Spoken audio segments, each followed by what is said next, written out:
Bum, bum, bum, bum, bum. Welcome to the first episode of Disguise coverage in the new year 2021. I guess it's also the only episode of Disguise coverage in the year 2021, but semantics, that's fine. I am Anthony, your host here on Disguise coverage. Thank you very much for joining us here in the new year. And if you picked up on that little detail, I did say us. And the reason I said us is because much like last week's super show of Disguise coverage, I am not alone here on this episode, this pioneering episode here in 2021. I have Greg Tompsett here from the Cover One team, co-host of the Cover One Buffalo Sports Podcast. Greg, how you doing? Doing well, man. Happy New Year. It's a lot of fun. We're able to actually hang out with family. So my wife and kids are at my in-laws having a sleepover for New Year's, and I'm a bachelor for the night. So I ate leftover pizza and watched movies all day. I saw your tweets. I saw one of your tweets earlier of like, oh, how my New Year's Day is going. And it was like tweets, eat leftover pizza, movie, tweets, movie. And I was like, wow, he's having the greatest day. It's delightful. It's awesome. I did a podcast earlier today with the Buff Hub over on Buffalo Rumblings, and then got ready for our work tonight. Watched a little bit of college football.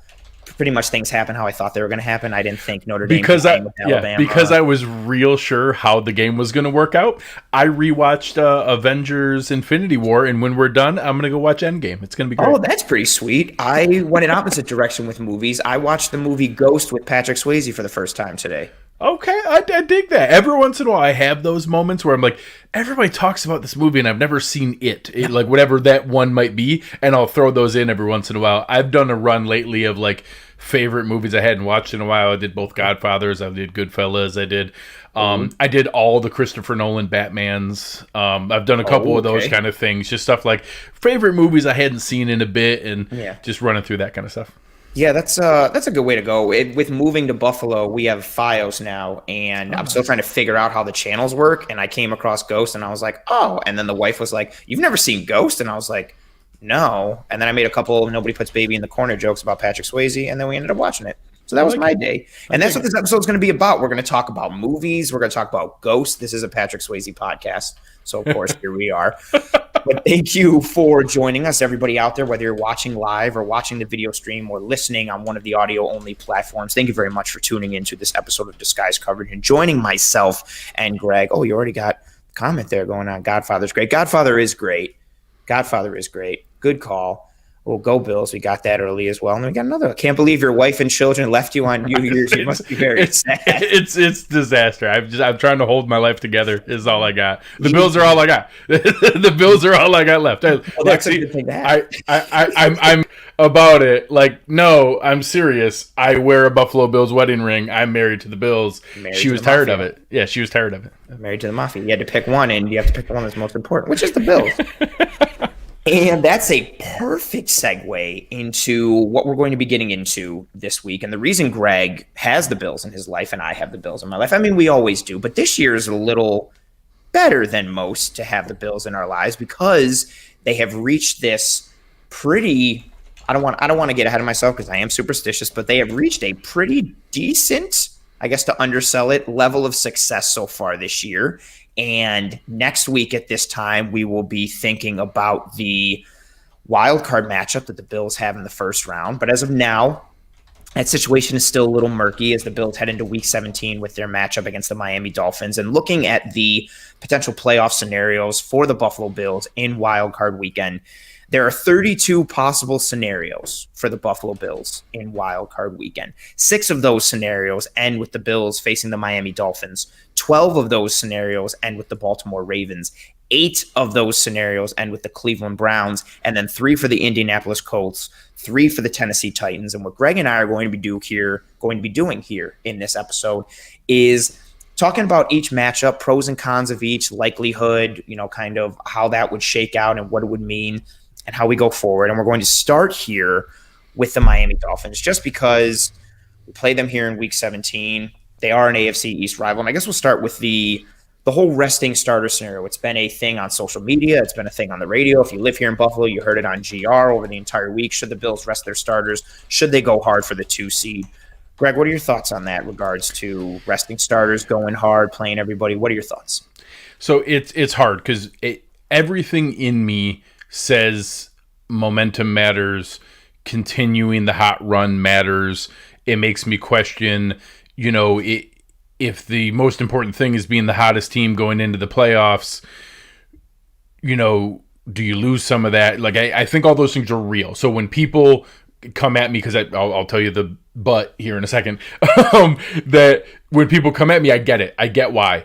But none of that matters if you have a stupid thing happen. So think about the emotions that you felt when in the fourth quarter, with Matt Barkley throwing the ball up 38-9. With 10 minutes left. Cole Beasley got hurt. And it was like, oh, yeah, I kind of wanted him to get 33 more yards too and to get 1,000, and that would have been cool.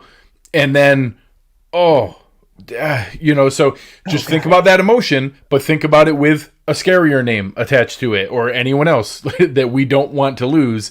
So I want to win the game. I want to do everything we can to win the game.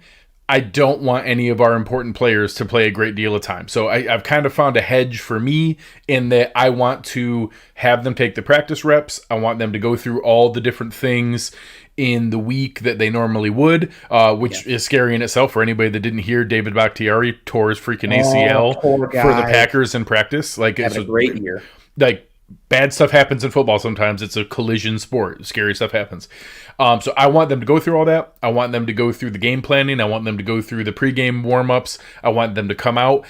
I don't mind if they get a drive or two. I wouldn't mind Josh Allen having a drive or two with John Brown to have just a couple plays to get back into the rhythm, then take them out. Hopefully we score a couple touchdowns, get a little bit of a lead, hand it off to everybody else, put them on ice.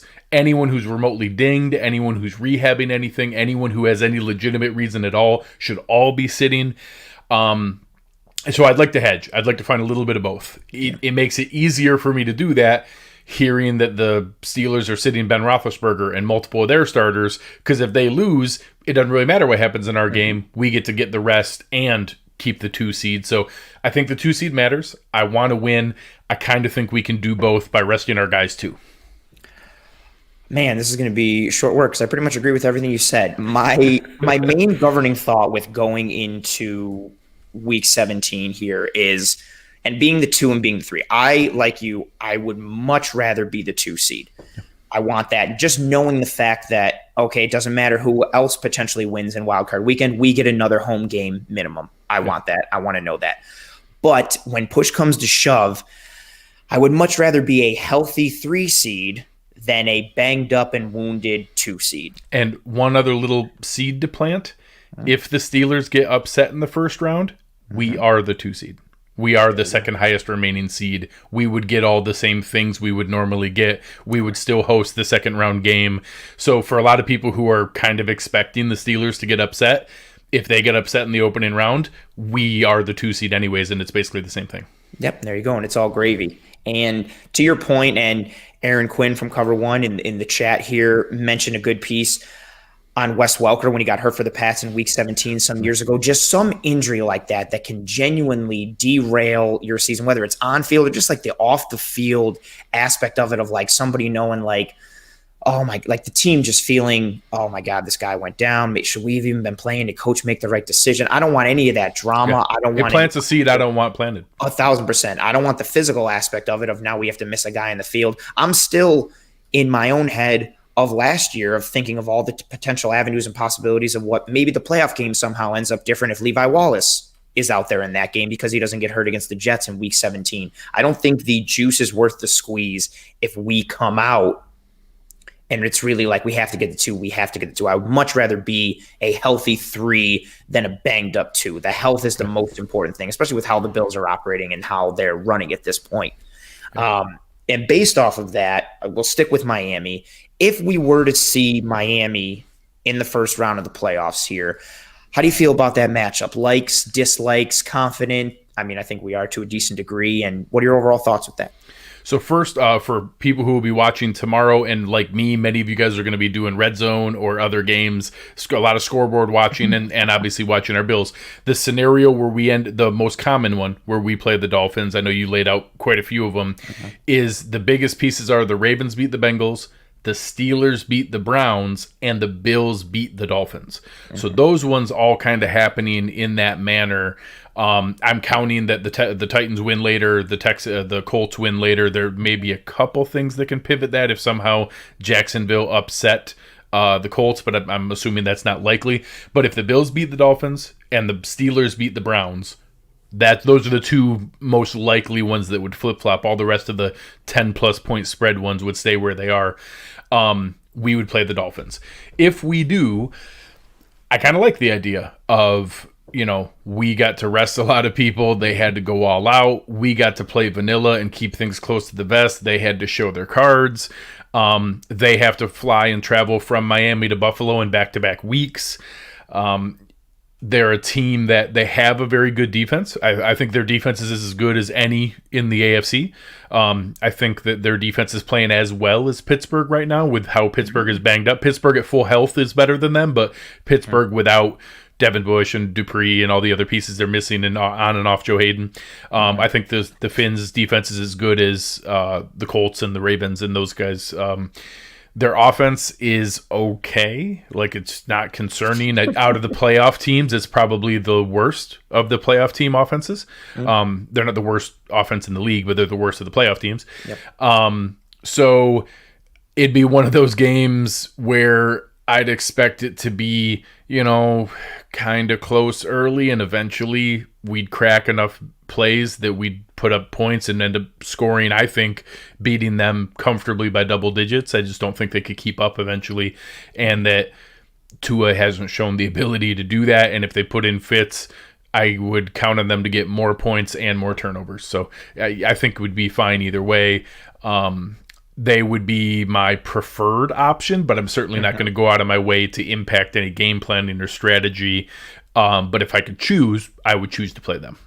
That's fair. And I echo those sentiments, especially with regards to the offense. And looking at Miami's offense, they are 23rd in the NFL in yards per drive. They're 17th in points per drive. They're 25th. This was a big one for me. They're 25th in the league in plays per drive on offense. They only average 6 plays per offensive drive. Arguably, their best offensive player down the stretch has been their kicker, Jason Sanders.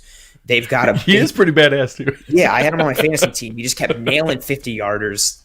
And then they're a little banged up too. We think, or what it looks like, Preston Williams might be done for the year. Devontae Parker has been battling a hamstring injury. Gesicki, who's a phenomenal receiving tight end, he came back last week, but his shoulders a little. They probably would have loved to get a former receiver back to go help them for that stretch run. Oh man, crazy! Somebody who used to play for them and is a really good deep threat and was available. Yeah, who's still really fast.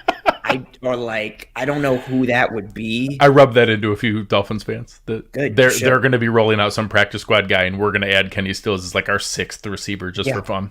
Just to be we don't need you, just sit on our bench. Hang out just in case. Yeah, just whatever. And then if we need to bring you in and you're really good, 95 Madden speed, we will. But maybe not. It's fine. Yeah, I'm not. The only thing that has me hesitant in potentially playing Miami for a third time, although technically if we rest starters in week 17, I think it's kind of be it's a halftime, or maybe it's 2.5 times playing them, or 2. But Aaron mentioned it in the chat here. I don't like the idea of playing a team 3 times in a year. That makes me a little nervous. But other than that, and I am superstitious, so I feel like I'm jinxing it, but I don't fear the matchup. Even with their defense, I recognize what their defense has done. First in the NFL in points per game, and the turnovers that they've generated. I recognize the year that Xavier Howard is having, leading the league. He's legit. Phenomenal. He's in the conversation for Defensive Player of the Year. I believe also if he gets to his 10th interception, I think that's the first. I wish I remember this stat. The last time a corner or anybody has had double-digit interceptions in an NFL season has been a very, very long time. If I recall it right, I heard it referenced in a show that I pumped up that was on the Athletic Football Podcast. They did their All-Pro show, and on their Darius, used to be a corner and has his own show. He talked about it, and I think it was 13 years ago, and it was Antonio Cromartie. Oh, was the last one to have double-digit interceptions. When he was with the Chargers, right? Yeah, because he was talking about that no defensive back has had 10 interceptions in 13 years, and he mentioned that the last one was Antonio Cromartie. Which is a crazy stat to think of, and so I recognize what they do. The majority of their defense, they play Darius Butler. It was hurt in my brain. I see it in the Darius chat there. Butler. Thank you, Liam. Ooh, shout out to Liam. He threw it out there, Darius Butler. Appreciate you, Liam. Yeah, they play a lot of cover 1 and cover 3. That's the majority of what they are in their pass coverage. And I recognize a lot of defenses play that, but that doesn't scare me with what the Bills can do, with what Stephon Diggs can do, with how we can attack the middle of the field. I'm not tremendously fearful of that matchup. It's close to me for my preferred matchup. It's close along with playing Cleveland and Indianapolis. Basically, as long as we don't play Baltimore, I'm pretty much fine. But this is an interesting one if we were to play them again. And it would be nice to, like for them to get in the playoffs for the first time in a long time, and then for us to just bounce them right away and be like, no. So the only scenario we play them is if we beat them. If Miami beats us in just about any scenario, they're a higher seed than where we would be. Correct. And so that means if the only way we play them is if we're playing them and have already beaten them twice. I love the idea of beating them 3 times in a season and of not only sweeping the division, but having 7 division wins in one season. That's a fun little thing to have and to throw around, that next year we go in and we're 7-0 in the division. That's a fun little nugget. I feel like people will be like, but there's only 6 games. And we're like, we're counting the playoff game. And we're counting it, and we're going to rub it in your faces because we would like to do that. Yeah, it's an intriguing matchup. I don't think I've seen some of the comments coming through. We shouldn't be scared of playing Miami 3 times, and I think that's just the only caveat. But I don't think it's a matchup that we go into like, oh my goodness, we have to play Miami. And I'll preface this. I could have made you a little recording that said, yeah, they have a pretty good run game and a decent defense, but I'm not concerned about it, and we're going to beat them anyways. And then you just could have hit play on like 6 of these teams. Because it's basically the same thing, like, oh, they have a pretty good run game and a pretty good defense, but they don't have anybody that can cover our receivers, and we're going to outscore them, so I'm not really all that concerned. And just said that over and over again because it pretty much applies to all these first-round teams. To a pretty decent amount. And another great segue from you, Greg, as we move on to the Baltimore Ravens, the team who has the majority of the scenarios that we mentioned earlier. So again, 32 potential playoff first-round matchup scenarios for the Bills. 12 of them are with the Baltimore Ravens. The biggest one, and I guess the most likely out of the ones I've seen, if the Bills lose to Miami and everyone else wins, meaning the Steelers win their game against Cleveland, the Colts win their game, the Ravens win their game, and Tennessee wins their game, that would end up with the Bills playing Baltimore in the first round. This is the one matchup for me.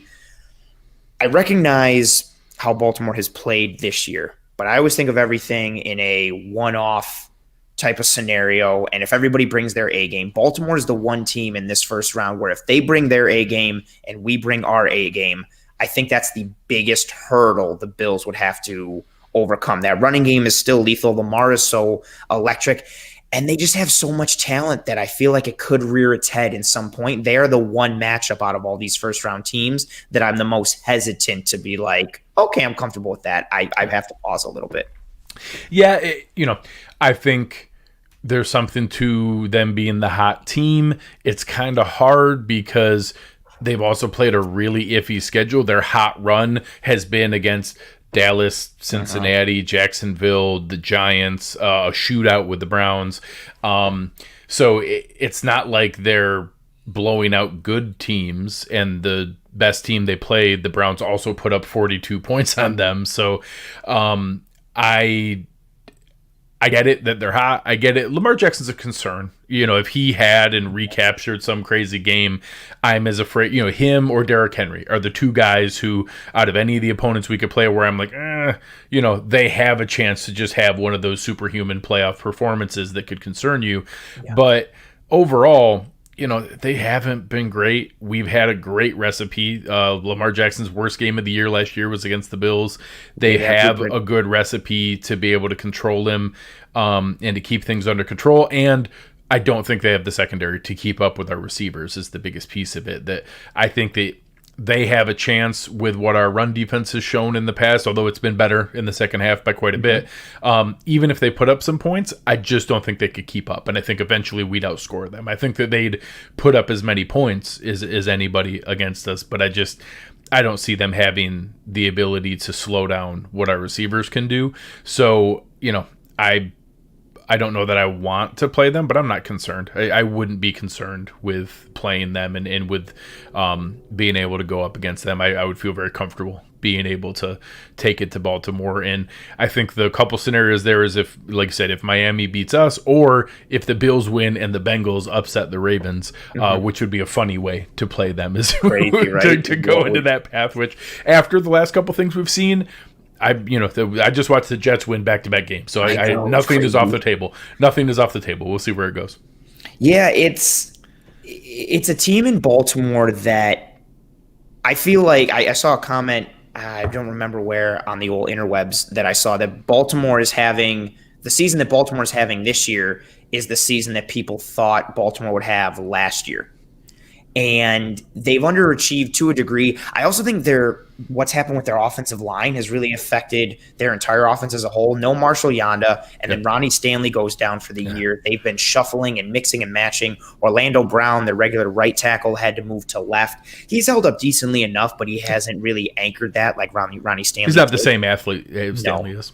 No, Stanley turned out to be a really great pick. And their defense, for as formidable it is on the defensive line, and I guess at the corner position, Humphrey and Peters are a nice one too. Their safeties are nowhere near the level that they need to be, especially to complement the rest of that defense. We talked about, or it was talked about throughout the offseason, especially when they drafted Queen from LSU, and it was like, oh my goodness, the speed in that coverage unit and the coverage unit. They kept talking about the coverage, but the safeties have very much been a liability in coverage for them, and even in the run support aspect to a degree. But their ability to, if they get hot, and with what the Bills have struggled with, again, the only worry I have for the defense is that running game defense. And if Baltimore gets cooking, that's the only thing that worries me a bit. But because their passing game, other than Mark Andrews, nobody scares me. I'm not scared of Willie Snead and Hollywood Brown and even Des Bryant. Shout out to him for being able to make a comeback. Good for him coming back. Yeah. That's pretty awesome. And I know Duvernay has shown some flashes and done some things, but I think our secondary is so strong and so good that we really would be able to load the box and put like literally all 11 defenders in the box and then try and make Lamar complete a pass. But it is the matchup that I prefer the least, but not one that I'm like dreading and completely fearful of. Sure. Yeah, I think it makes sense. And also with that's also part of my thinking, last thought on it here, of winning against Miami doesn't mean that we avoid Baltimore or avoid any particular matchup. All of these like options pretty much have a likely scenario come in some form or fashion, whether we win or we lose, other than the Miami one, which you laid out earlier. And it's more important to be healthy, and to be healthy, a team that has been banged up like Baltimore, we'll see what happens with that. Yeah. And, it's important to note, Sean McDermott is going to coach every single game he's involved in his entire life to win. I mean, even if we play our backups, we're trying to win. His daughter's T-ball game, there is nothing in him that would ever allow him to not try to win. And Brandon Beane has built one of the deepest rosters in the NFL. So everybody else, I'm pretty comfortable that the Bills can win against Miami. The tough part is there may not be a bigger drop-off in the NFL than from Josh Allen to Matt Barkley. Like it may legitimately be the biggest gap between starter and backup quarterback in the NFL. Yeah. And I don't know. I don't know what they can do to be able to move that along. Miami's defense is good enough there that concerns me. But I do hope that we put up a couple points and then we get maybe a turnover, some fun stuff. So they're going to do everything in their power to go through. And I do agree with Lone Wolf that there will be some scoreboard watching, and that if Cleveland jumps out early at all on Pittsburgh, boom, everybody's out of the game. Everybody go home. Everybody's out of the game. Leave the stadium. Also, ironically, you picked their comment from Lone Wolf earlier that I wanted to get to really quick about Miami. He threw a comment out there of, obviously you can't rest every single starter that we have. So mathematically, you actually can't. There are players who are going to have to play. Yeah, not unless we're putting like Bajorquez at – actually, and I know I wouldn't even risk Bajorquez because he's having a phenomenal punting season. And if you had to give priority to starters being rested, obviously we're throwing out Josh Allen, Stephon Diggs, Tre'Davious White. I would think Edmonds, Milano, those type of starters are untouchable. Is there anyone that would be like an under-the-radar starter that people might not think of immediately that you'd be like, no, this guy needs to sit? So Mitch Morse. Yes. Both linebackers, yes. Milano and Edmonds.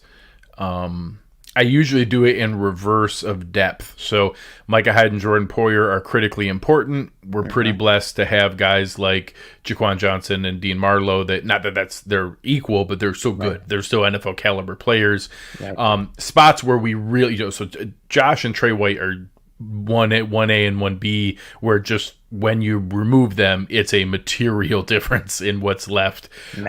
Sneaky one from Liam in the chat, Taron Johnson. That's a noticeable one at the corner spot, and then you get to the linebackers and Mitch Morse. Those are the big ones. I don't want to play Ty Nsekhe for a long stretch, but he's a serviceable NFL caliber player. Different pieces like that. Take some examples of guys who probably have to play. Ike Bakker's probably going to have to play a fair amount in this game. You're probably going to see some reps from Levi Wallace or Josh Norman, maybe a little bit from both. Some of those guys are going to have to play a bit. AJ Klein is going to have to play a bit. Guys that were, some of the defensive linemen, you're going to have to play some snaps. We don't have that many. We rotate so many that some of those guys still have to play to be able to take up the snaps to be able to do it. So they'll be able to be smart about it, but it's something to be able to go through. That was literally my list. It's like you read my notes and then took it. I'm very sneaky. Yeah, you are very sneaky. Yeah, that's the exact way to look at it. The reverse in terms of what depth do we have and who plays a vital, critical role that cannot be replicated and or plays a position where our depth overall is just not suitable enough to be sustained going forward long term. That's the answer there. And great question from Lone Wolf, a regular watcher of all things Cover One. Shout out to him. Yeah, he's with us all the time. Appreciate it. He is fantastic. We love him. And as we move on to the Cleveland Browns, 8 of the potential 32 first-round scenarios involve the Cleveland Browns. The most interesting one, and I want to say this before we get into Cleveland, I see the Bills, don't kill me, everyone. I see the Bills losing on Sunday to Miami. I also see, I'm not confident in Cleveland, but with Pittsburgh resting starters, I think you could very likely see the Cleveland Browns beating the Pittsburgh Steelers on Sunday. I don't think it's crazy that I think that Cleveland could beat Pittsburgh with Pittsburgh starters. That's also true. They've been playing so terribly. Yeah. But if Buffalo loses and Pittsburgh loses, and then Tennessee beats Houston, which seems like it could be a very likely thing, and if the Colts beat the Jags, which seems to be like it could be a pretty likely thing, and if the Ravens beat the Bengals, which again seems like it could be a pretty likely thing, that would lead to the Bills playing the Browns in the wild card round of the playoffs. So again, Bills lose, Steelers lose, Titans win, Colts win, Ravens win. That leads to a Bills-Browns first-round matchup. And based on how things are trending this week, I see that potentially being the most likely to me of first-round matchups for the Buffalo Bills. I agree. So even though mathematically it's not necessarily the most likely, if you go by a true probability of what are the most likely, most probable lineups to be able to go through, it is to be able to match that up. So they also do have some starters on the COVID list, as Anthony Romeo mentioned, including starting corner Denzel Ward, who is out for Week 17 and would probably be that's swapped. So I don't think it's as many anymore. I actually think in the same transaction they put Marcus Smith, one of their linebackers, and Denzel Ward on the list, but removed all 4 of the receivers off. So maybe there were a couple new ones put on yesterday or today, but I believe that it's swapped them, that all the receivers and tight ends came off and they put Denzel Ward and the other guy on there. And certainly, the Steelers have just historically destroyed the Browns. I'll say the Patriots also historically destroyed the Bills. So things change at some point. So at some point those things change. Like Monday night. I think by far the most likely scenario is the Bills host the Browns. I think that is the most likely scenario to play out. And it's similar. They're different. But they're some of the matchup things of what they do well are not necessarily our best thing. So a 2-headed rushing attack with a really strong offensive line, if they were to get Teller back, if they got Wyatt Teller back on the line, and I know they had a couple other, their Jedrick Wills was out. So if they get the line back and then have both Kareem Hunt and Nick Chubb and have that two-headed running attack going. That hasn't been a great fit for us. And then you go with some of the play action hits. They do have some athletes at receiver. I think that they could put up points. I think that they could score some points on the Bills. Ultimately, their secondary has been a mess all season long. So it would come down to, can Myles Garrett and Olivier Vernon take over the game? If Myles Garrett could just take over the game and cause multiple strip sack fumble kind of things, they'd have a shot. But otherwise, eventually, that secondary just can't keep up with our receivers. And eventually we would outscore them. They have a slow, methodical ball control kind of offense. I think they could have some of those crazy 12-play drives and things like that. We'd get frustrated. People would be screaming on the internet about our run defense and all the things that go along with that. We never got a one-tech. Yes. I'd be getting yelled at about why we didn't trade for Tomlinson from the Giants. But eventually, their secondary just is not in shape to keep up with our receivers. So I think at some point it would just be too much for them to keep up with. So I would rather play Baltimore than Cleveland, to be completely honest. I think I would rather do that. I have Cleveland and Tennessee as the two that, I think the Bills can beat every team, and then they can beat Kansas City. It's just going to be a coin flip of who has the best game against Kansas City. Yep. But if you're going to have a team that can do it for the Bills, it's going to be, we have weird turnovers, the other team gets a quick lead, and then they have a great running game that they can just milk the clock and try to keep the ball away from us. And in my mind, that would be Cleveland or Tennessee that could do that. I don't think it's likely. I wouldn't pick either of those things to happen, but they're the teams that, if they had some good things go their way, a weird special teams turnover, a weird fluky fumble or tip ball interception or a pick six or something crazy like that, and then get a lead and then can lean on it with a good run game, those are the things that would concern me of the recipe that it would take for an upset against the Bills. And I think that they're the two teams that would be capable of it, even though I think the Bills would outscore both of them because their defenses just have been rough all season long. Yeah, the run game aspect of Cleveland, it's my biggest fear overall with Baltimore as well, but Cleveland, their offensive line has been so strong. And just looking at their grade, when healthy. Yeah, when healthy. They have the second best run block grade. They're first in pass protection. Wyatt Teller, their guard play between Wyatt Teller and Joe Bitonio has been fantastic. That show I was talking about, they had Brandon Thorne on, who's the best offensive line mind that I know. He had Teller as his first team guard, even though he didn't play 16 games. He's one of the few guys, he and Robert Mays, both just, he's been phenomenal. It's been a phenomenal. And, we've talked about it lots of times. You can't unring that bell, the butterfly effect of things. Nobody was upset when the Bills traded him to the Browns. I'm not sad. I'm not frustrated. I'm happy for him. He was a good dude. But it's kind of rough to see a guy that used to be in a Bills uniform now play at an all-pro level, for another team. But I hate that. I hate that hindsight vision of if we would have kept him, he would have been an all-pro. You cannot say that whatsoever. You don't know what clicked in his mind, maybe from the trade or the better potential coaching or scenarios that set him up. You cannot say that if he stays in Buffalo, he ends up playing at the same level. But kudos to him. He's been having a great year. Conklin was a tremendous add to that offense. One of the best hires any team made this offseason was the Browns hiring Bill Callahan. Bill Callahan's one of the best offensive line coaches. Now that Dante Scarnecchia has retired, him and Mike Munchak are the two best offensive line coaches left. He is a huge reason that offensive line has come together that way. Yeah, and they've taken a big jump, and that's what the Cleveland offense has been. Baker, for the touchdown numbers that he's put up and the recency bias that we may have in our brains of, he's having a good year. He really hasn't.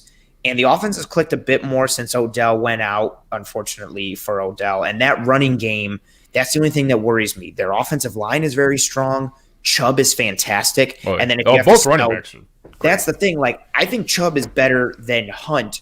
But if you're spelling Chubb, you're spelling him with Kareem Hunt and vice versa, which is that's not it's not like you're going down. Yeah, you're taking out the fourth best running back in the league and bringing in the eighth best running back in the league. It's ridiculous. It's wild. They're outside weaponry, receivers, and even tight end to a degree. I like Njoku, and I don't mind Hooper, but their guys on the outside don't threaten me too much. I also still despise I hate Jarvis Landry. I hate him. Yep, I will always forever hate Jarvis Landry and will never root for him whatsoever. But yeah, if we played the Browns, it's coming down to what does their offense do against us, which i.e. how successful is their run game, and then on defense, whether or not Myles Garrett, for me, even more so than Vernon, whether Myles Garrett can just take over the game. I watched a breakdown. I don't remember who did it, and apologies for that. A breakdown of Myles Garrett on YouTube, and the bend, his speed rush bend that he does, the angle of which he bends his torso and dips and dives under. I feel like a dodgeball reference: dive, dip, duck, dive, dodge. And the way he gets around tackles to get to the quarterback, like the angle and speed at which he does it is almost like not possible according to the laws of physics. Yeah. Almost like how Josh Allen, according to math, was never going to be able to be accurate. Yeah. You want to know who said he's the most physically gifted pass rusher since Bruce Smith? Bruce Smith? Bruce Smith said that. Bruce Smith said that he's the most physically talented pass rusher since Bruce Smith. He's a monster. It's unbelievable. So one, they're both from the same Virginia area. Bruce Smith is actually a mentor and is in Myles Garrett's life. Like, they spend time together. He's been a mentor for him since in the college days, pre-Browns. He's just continued with him since he got to the Browns. He's the most physically gifted pass rusher in the NFL, and I think he should be talked about in the way that Aaron Donald is talked about. He is unblockable. Like, you have to have a game plan for him the entire game. Now, I'm confident Brian Daboll, Sean McDermott, and our, brain trust, we would. And Lee Smith is the kind of player that when you're adding in potentially the best blocking tight end in the league, along with two good tackles, we can manage that. You can minimize that impact the same way we did with TJ Watt. The same, TJ Watt's a phenomenal player, and we neutralized him to a certain extent. Yeah. Shout out to Darrell Williams for having a phenomenal game that game. He made too much money that game. Anytime he does something good, or Feliciano does something good, or Milano, I'm just like, damn, that cat's going to cost so much money. That's all I keep. We'll get to that. We got plenty of shows to talk through that. We do. We have plenty of shows to get through that. And yeah, that I see this being the most likely of matchups this coming out of week 17. And if we were to end up with Cleveland, again, pros and cons, much like the other matchups we have here, but I don't think it's anything to be tremendously fearful of, but they do have a potential recipe that could cause problems for us in that wild card matchup. The way that I said it with Aaron on the preview show on Wednesday night is the AFC doesn't have any Bears or Washington or Dallas making the playoffs. There's no easy outs in the AFC playoffs. Every single team that makes the team in the playoffs in the AFC is good and is going to have a good team that has the potential to upset any of the teams that they're playing in the first round. There are no guaranteed wins in the first round of the AFC playoffs. Nope. I think the Bills could beat any of them. I think the Bills should beat any of them. But no matter what, we're playing a good team. And no matter what, there's a double-digit win team that's not making the playoffs. Someone who has 10 or 11 wins isn't even making the playoffs in the AFC with adding a 7th spot. It's crazy how deep the this 4 AFC through 8 squad is this year. It's nuts. 4 through 8 right now are all sitting there at 10-5, and in theory, they all could win, and you have an 11-5 team missing the playoffs, which is just with the 7th spot added, not just regular. That's rare historically with 6 spots, let alone adding a 7th spot, and the 8th best team is going to have 10 or 11 wins. It's crazy. And it's so funny to see that juxtaposition of adding that spot and then knowing like the AFC has that, and then the NFC is going to have a just garbage NFC East, literally a losing record, and not even just like a losing record team that's like, well, there's some caveats to that. No, they're just like a bad football team. Well, I guess Dallas, you could be like, well, no, because even before Dak went down, they were still losing. And even beyond that, and then some of the other teams, you might have John Wolford for the Rams at quarterback, and you might have all kinds of other messes. So, that's going to be a cakewalk that, it's going to be Green Bay versus either Tampa or Green Bay versus Tampa or New Orleans. It's going to be one of the three of them that comes through. But unfortunately, we have to go through a little more of a gauntlet. A little bit more of a gauntlet, but unfortunately, who's next in that gauntlet? He beat me to it. I swear you're reading my notes and in my brain. You are sneaky. Plus, you have a camera in my house, which I don't know, and I'm oddly comfortable with. It's part of the deal. Joining the team. When you want to join the Cover One squad, you got to give up. We have to film everything about you.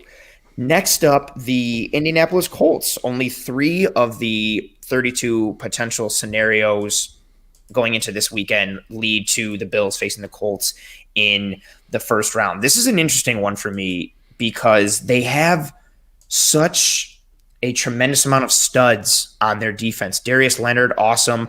Buckner, awesome. Okereke, awesome. I definitely studied how to say his name to make sure that I would be correct. And I shouldn't, because I had the Colts in fantasy and I appreciated them. I feel like I underappreciated them to a degree. Autry coming off the other side of Buckner is a good weapon. Houston coming off the edge is good. Rocky Sin has had a really good year. Xavier Rhodes has had a bounce back year at corner for the Colts compared to how he looked from Minnesota.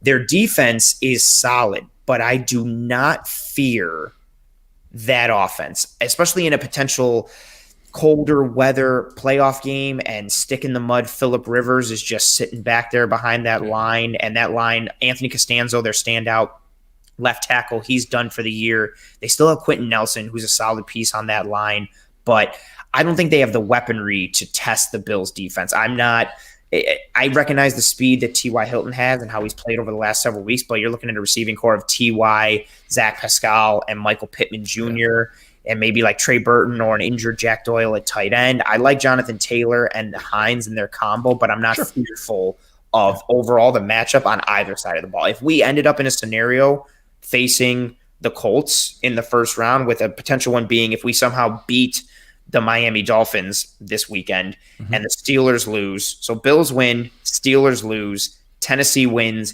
Indianapolis wins, Baltimore wins, we would play the Colts in the first round.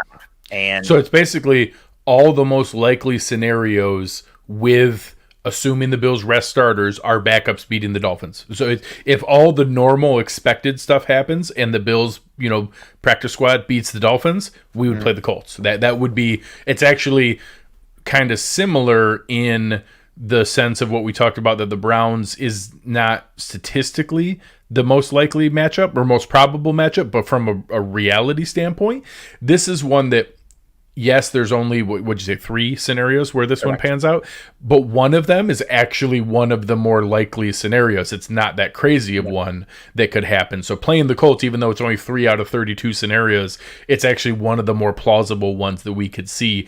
And I think they're the knockoff TJ Maxx version of the Browns. Like they got a 2-headed running back. They got a quarterback that can only fling it when they have play action, but just doesn't really scare you. They have some receivers, but not like terrifying weapons that are going to take it away. They're maybe flip-flopped a little on defense, but similar, where they got DeForest Buckner, who if he has just an amazing game and takes over the game, that could be a problem. But then they have some holes at spots in the secondary and are beatable.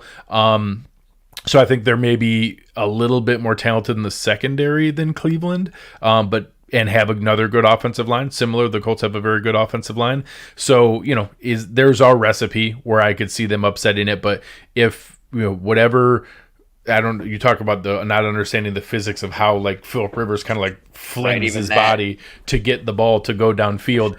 If the Bills lose to whatever incarnation that is, I will be very upset. I'd lose it. Yeah, I just don't see, especially after what we saw the Bills do against the San Francisco 49ers, that really put into focus how well Josh Allen can really do when given oodles of time to just sit back. The Colts, they're 31st in blitz percentage in the NFL. They only blitz 17% of the time, and they're 17th in the league in sacks. Granted, some of that is due to the injuries they've had up front. Buckner's been hurt, Autry, Leonard, and so on and so forth. But I think they're getting relatively healthy right now. They are. They've gotten better and they've gotten healthier. But I've seen them, and again, I followed them to a pretty decent degree, having them in fantasy. They've gotten a lot of timely takeaways and a lot of timely, I don't want to say not sustainable plays, but I'm going to say it, not sustainable things that happen. I think they're a good defense, but I don't think they match up well with what the Bills do.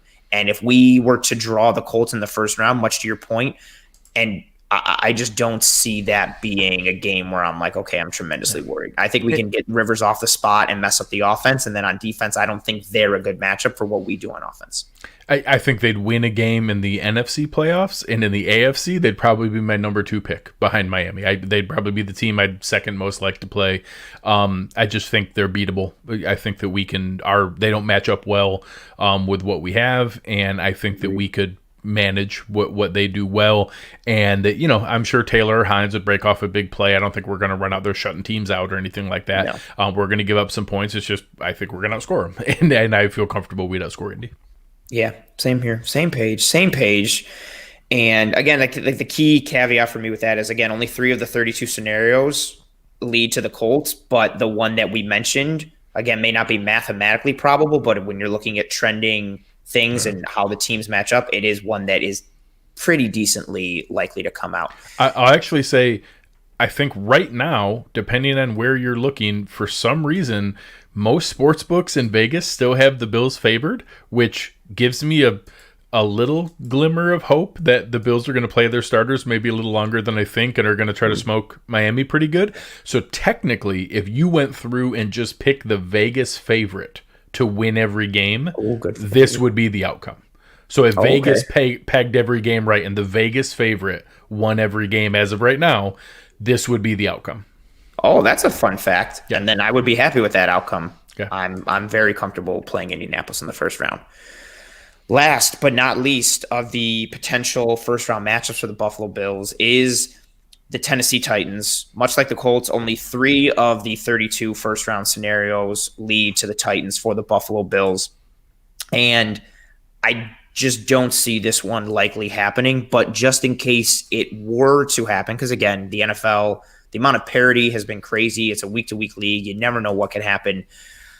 Their defense has been leaky. They've given up so many yards and points, but to your point you mentioned earlier in the show, that team is all Derrick Henry, and we watched what the Titans did last year. Granted, their defense was better going into the playoffs last year and played at a better level in the playoffs, but Derrick Henry is able to literally put a team on his entire back. And again, we talk about the Bills' run defense, and Derrick Henry, the type of runner that just gets stronger as the season goes on, stronger as the game goes on. When you're more winded in the third and fourth quarter, he's still, 6'9", 2,000 pounds running through the gaps and taking it outside. It's a matchup that, again, I'm not sitting here thinking, matchup proof. Yeah, he is matchup proof. He can bust one off at any time. Fantasy football will tell you that. And this, again, is another matchup that, to your point earlier, Greg, I don't think we're sitting here thinking like, oh man, we can't beat Tennessee. We most definitely can, but it's a matchup that you would rather have other matchups than have this one against Tennessee in the first round.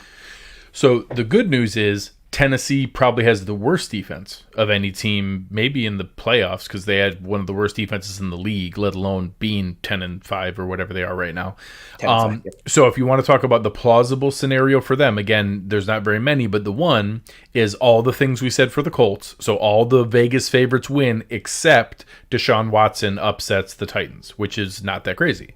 So if all the Vegas favorites win, and then Deshaun Watson and the Houston Texans beat the Titans, which if you want to root for something and you want to hurt the Dolphins draft pick a little bit to knock them from like the number 3 or number 4 pick down to like the 6th or 7th pick, root for Houston to upset Tennessee. And that would invite Tennessee coming to Buffalo if the rest of the things held right. Which also isn't the craziest thing. We saw what J.J. Watt said after last week. Maybe the Texans come out and are super pumped up and fired up, and they could potentially knock off Tennessee in this game.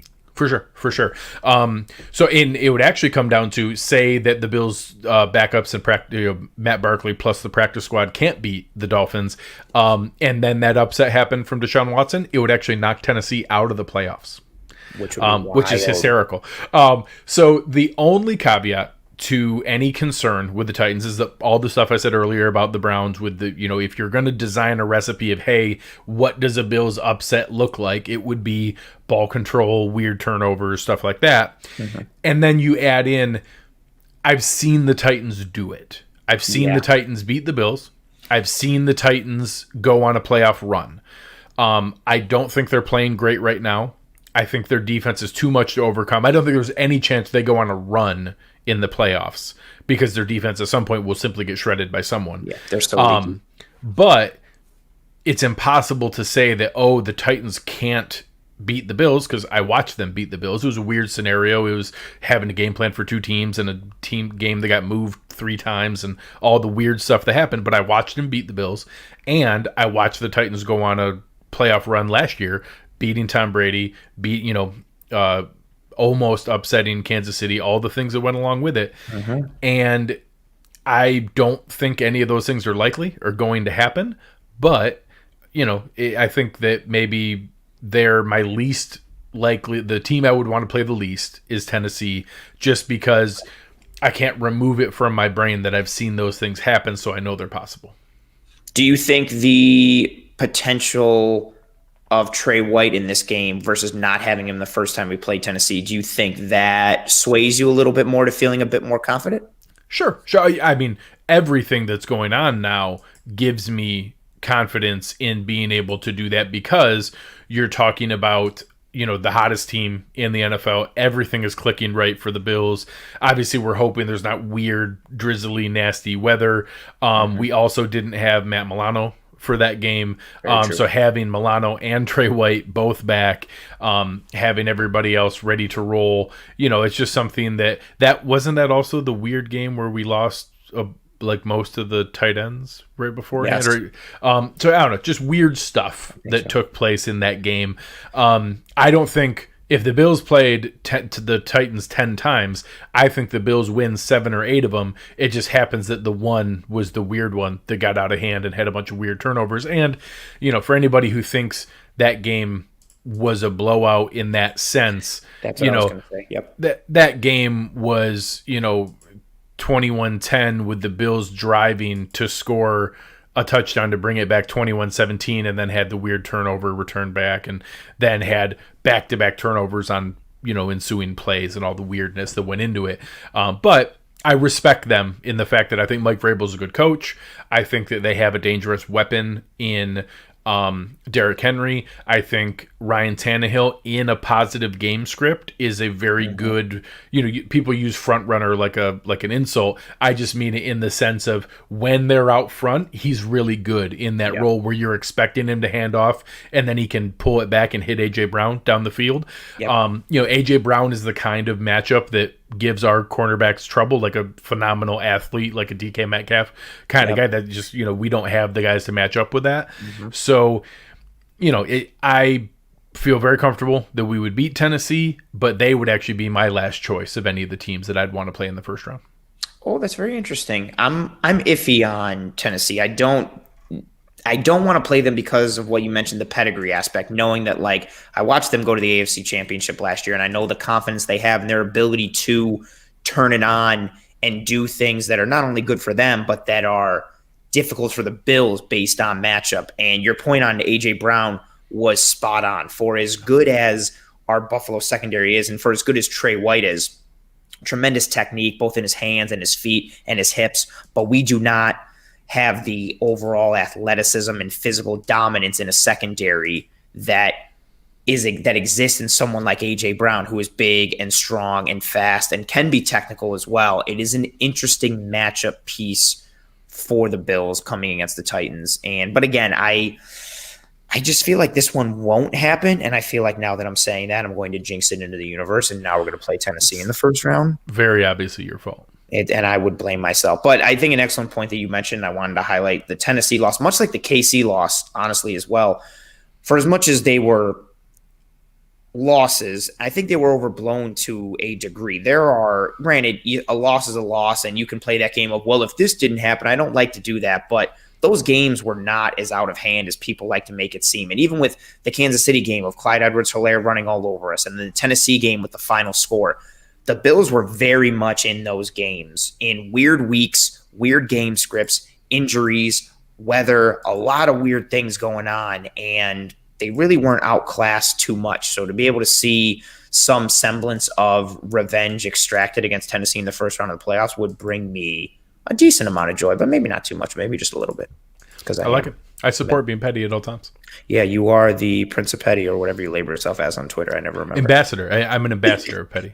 I represent it to all nations. That's fair. To all nations. Man, I didn't realize you were so global. I got to step my game up. I'm just local. Not really out there yet. That will bring us to the end of Disguise coverage here. As you can see on the graphic here, Toodles, you guys. This is my favorite part of every episode. I love the phrase Toodles. It brings me joy. I don't know why it makes me giggle like small. Yeah, I think I appreciate you. And I like you for liking it. That's what we are here. We're a team, family. I appreciate you, Greg, for coming on the show and being on this episode of Disguise coverage. Why don't you let the good people of this episode, who are watching this episode, know where they can find you and what you do. Sure. Come and find me at Greg Tompsett, GregTompsett. Always having fun in the Cover One Slack channel, on the Twitters, all the different places. You could find me and Aaron Quinn on the Cover One preview and post-game show. This week, we're actually probably going to postpone the post-game show until later to 7 o'clock to be able to see what the 4 o'clock games are, to know who the matchup is. If we know the matchup coming out of the 4 o'clock games, we may simply roll with it. But if we don't know the matchup yet, we're probably going to hold off and do it a little bit later. So we'll see where that's going as the game rolls on. But always having fun on Twitter with all of the fun Bills fans. So come and find me there, and we'll keep having a great time. That's a great point there by Greg. The Cover One Buffalo podcast with Greg and Aaron is top-notch stuff. The things that they do for the previews going into the game, the post-game show is tremendous. Check that out if you are not already checking that out. Follow Greg. He's a great follow. He's a pretty much likable know-it-all, as his bio says. I am Anthony, of course, your regular host here on Disguise Coverage. Find me on Twitter at pro__ant. That's pro, 2 underscores, ANT. I want to sincerely thank everyone for riding with Greg and I on this episode, whether you are listening later, watching live now, watching the video stream, the audio only, whatever. Every single listen, view, download, however you want to categorize it, is tremendously appreciated. We're thankful for all that. Thank you to everyone who rode with us live on this episode. The comments were blowing up. The chat was great. I wish we could have gotten to literally every single comment that came through. We appreciate all of them. Have a good start to your new year, everyone. Hope you and your friends and family and loved ones are all staying safe. You guys are having a good start to your year and a good 2021 as a whole. Go Bills, and we'll see you next week. Go Bills.